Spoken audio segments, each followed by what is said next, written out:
Most companies have solid BI dashboards. The problem is, almost nobody on the front line can actually see them. The problem is that those dashboards usually live on someone's laptop or desktop, or hidden away. Meanwhile, the people making those minute-by-minute decisions, the people on the factory floor, in a contact center, at a nurse's station, or in a retail store, often they never see that information. So if people can't see it, they can't act on it. Closing the data gap changes everything, and the impact is immediate and measurable. Once that information becomes visible, everything changes. Instead of people hunting for reports, the information is simply there.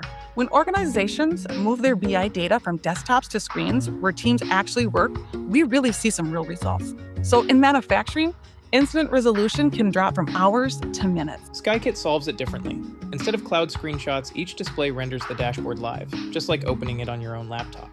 Skykit's approach is to have the Skykit media player itself render those dashboards via a customized Android web view that we've enhanced for security, reliability, and robustness. But this, in fact, acts as each display is rendering the dashboard itself. So we're able to have much faster active connections. You don't need to overhaul everything. Pick one place where invisible data is hurting you most. Start there, prove it out, and scale from there.